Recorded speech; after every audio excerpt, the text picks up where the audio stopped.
Since we started this channel back in January this year, we've gone through every aspect of growing vegetables, start to finish almost. We started off with seed sowing, germination, then pricking out and moving the plants on to allow them to grow bigger. We've covered feeding, disease and pests.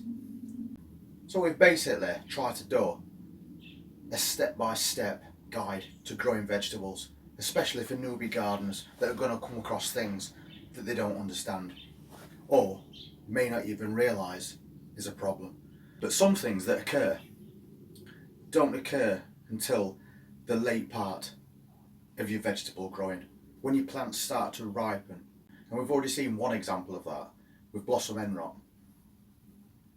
But there are other things that happen, and there's reasons that they're happening, and they're not something that you can't either fix or prevent in the first place. And the best way to explain it, as always, is to go and look at an example, and then we'll break it down and I'll explain exactly what it is, why it's happening, and how you can prevent it. Let's go and take a look. So if we start in this greenhouse, you can see there we've got a really healthy looking cucumber plant, and it's got some really nice lush green cucumbers growing on it. But if we go down to the bottom of this plant,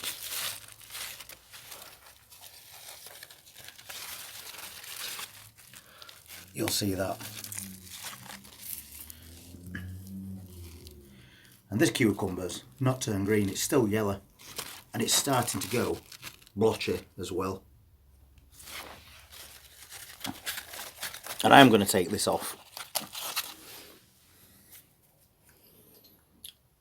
So, not a very desirable looking cucumber at all. And the reason that's happening is because we didn't see it. If you look on this side of the plant, there's a huge cucumber right there, at the same level as the one we've just took off, but yet it's perfectly fine, although it is a bit big and we've obviously missed it during growing stage. But the reason this one is nice and green is this: it's getting sunlight, whereas the one that was here was covered by these leaves. So it was also surrounded by damp air as well. Damp air, no light. So it stayed yellow, and now it's started to develop these spots, which will ultimately get worse and start and rot this. And it's only because we forgot to tie it up. Like we've always said from the beginning of growing vining plants like cucumbers, you've got to keep them tied up so they're constantly exposed to sunlight, so they're not sat on that damp ground. And then all your cucumbers will be consistently nice and green. One other thing you need to know about as well: once you've reached this stage with your plants, you might as well take these bottom leaves away, as you would a tomato plant. Just carefully get rid of them, because these are all going to start and turn yellow now, and they're going to be no good. And then you're going to end up with things like powdery mildew. You've constantly got damp leaves at the bottom of your plant. So just take them off, let this plant breathe. You'll see some that are already going yellow. They're no good, get rid of them. Your plant's going to have a lot better airflow now at the base. And if we'd have done this originally, we wouldn't have missed this little cucumber growing at the base. And obviously you can see that apart from being yellow and a bit blotchy, it's not a very good size either. So this would not have happened if we'd have kept that base clear, which we do normally on every plant. We just missed this one.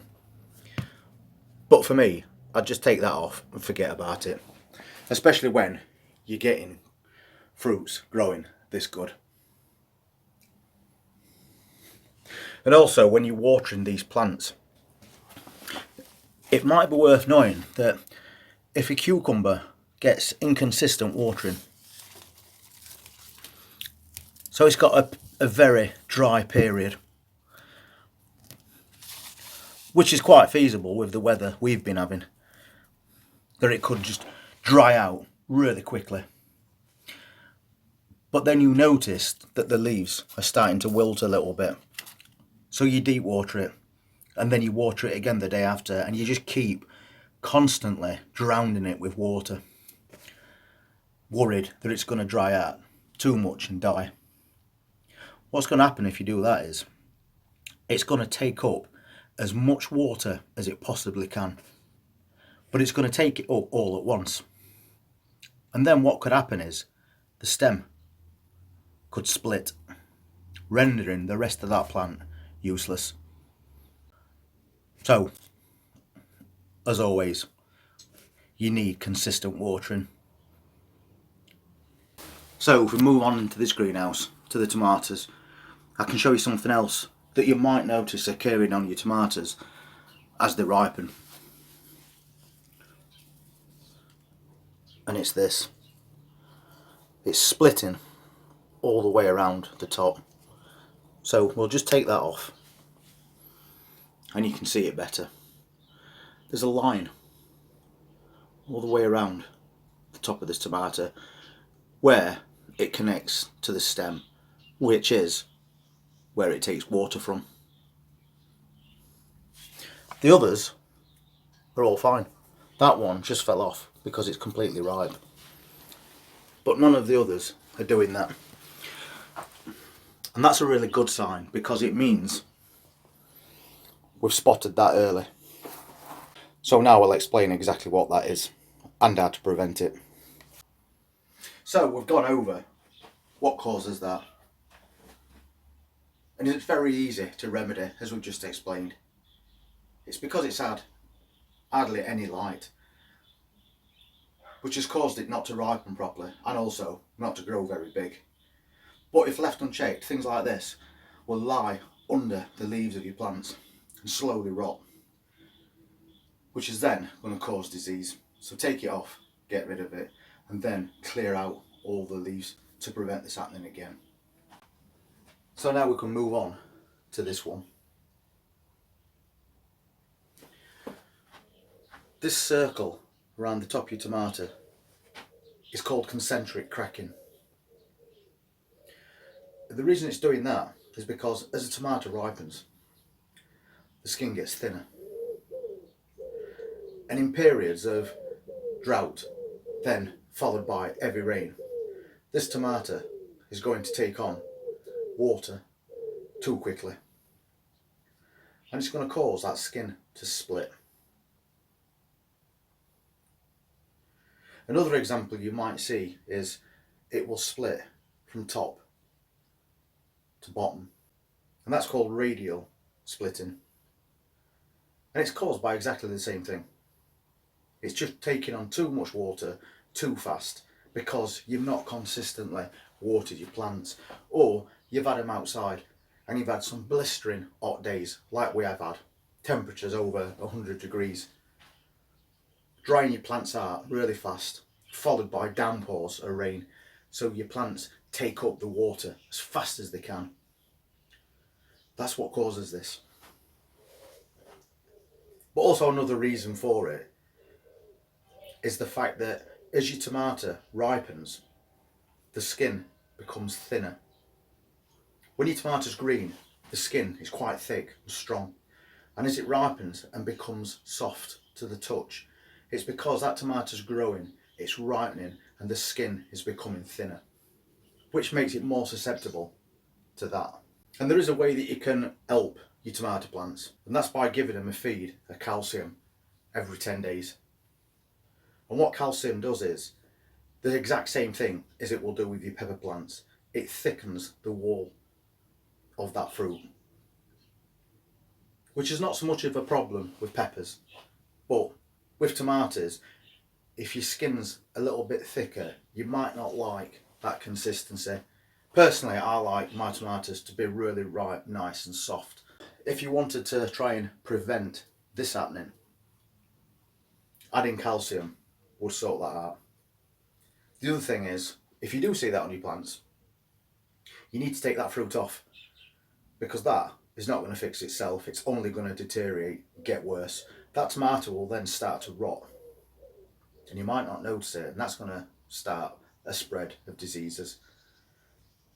So always try and water your plants consistently. If you see this happening, it's not the end of the world. You now know why it's happening. And as they say, prevention is always better than the cure. So keep an eye on them. I've got over 20 tomato plants, and I've only got one tomato that's done that. But things like this could happen overnight. So add a little bit of calcium to the feed,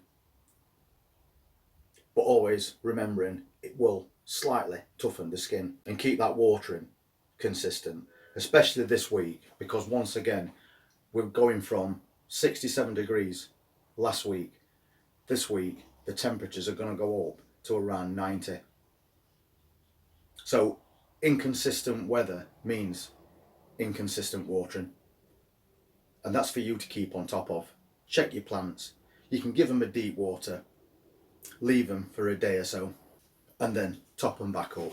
And as a rule, tomato plants need 1 to 3 inches of water a week. Anyway, hope you found this video useful, informative, because since the 4th of January when I started this channel, that's all I've wanted to do, so that when you start growing,